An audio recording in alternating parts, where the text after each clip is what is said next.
The Trudeau government plans to launch a program that would compensate owners for surrendering firearms that have been banned since May.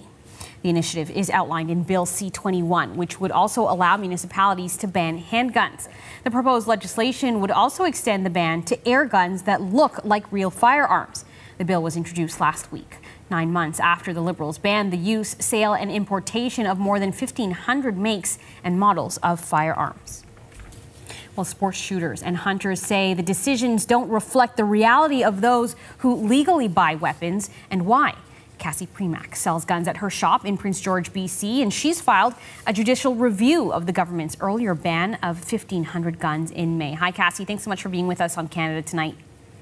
Hi, Janella. Thank you for having me. So, first of all, tell me a little bit about why you're taking the government to court. On what basis? So my business is a family-owned business. We are a center of a community here in Prince George. So we offer sports shooting rifles, hunting rifles, ammunition, airsoft gear, all sorts of things to our community. We have worked really hard as a family to make sure that this was a safe place for families like ours to come and purchase the things they needed to enjoy these activities. So when May 1st happened and the OIC went into place, we stood to lose $75,000 worth of inventory overnight. Which is a huge blow to our business. We have only been open as a storefront for, it'll be 2 years in June. Prior to that, we were a home-based business. So we worked really hard to build our business to the place it's at, and to lose such a large quantity of inventory without any due process and without a conversation was incredibly disheartening. So sorry. Go ahead. Finish your thought. So for our family, it was really important that we acknowledge that this wasn't okay, that there needs to be due process in Canada. There needs to be conversation. It's not that I feel like the OIC, it's important to have checks and balances. It's important to have regulations around firearm control. I don't discount that. But when you're doing it by OIC, when you're not doing it with conversation, you're not talking about to the people who are really involved in this, it's not okay.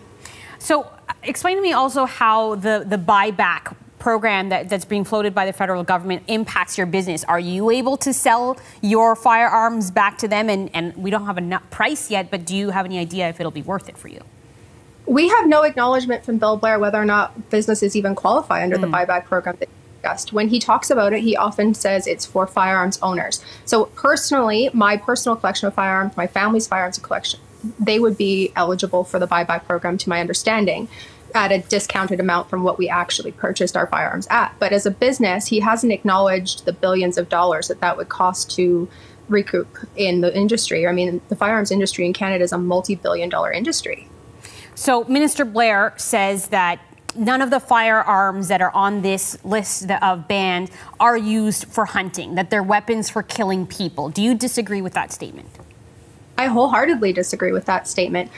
I understand that any firearm can be used as a weapon, but the firearms that he's talking about are tools. These are firearms. They are not weapons. They are not a weapon until they're used to commit a crime or they're used to harm a person. So the firearms that he's prohibited under the OIC typically were used for sport shooting, and the sport shooting community in Canada is huge. There are over 1.2 million registered sport shooters in Canada. That's over 2 times the amount of registered hockey players in Canada, just to put it into reference. And when you're looking at some of these firearms, like the Mini 14, they're actually the Ruger Ranch rifle. It is a hunting rifle. It is meant for varmint control. It's not typically a military assault style weapon as they're being toted.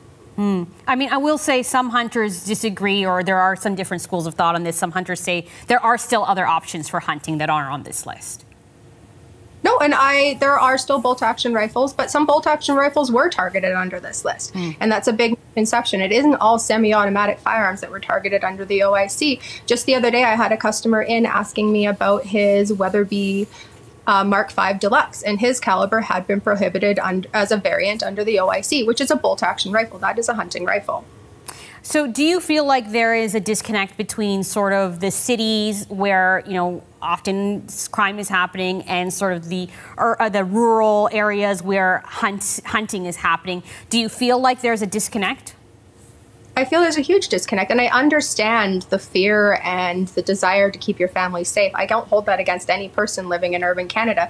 I understand that for them, their only interactions with firearms are typically related to gang violence, and they just want to keep their family safe. I don't discount that. However, the firearms being used in those crimes statistically are not sourced from legal firearms owners. They're not used for hunting.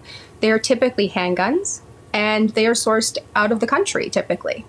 I do want to reference, two major gun crimes that happened in this country were used with legal firearms. Montreal Massacre was carried out by a legally obtained Ruger Mini 14, and the Nova Scotia attack was a legal firearm that was obtained from a late friend.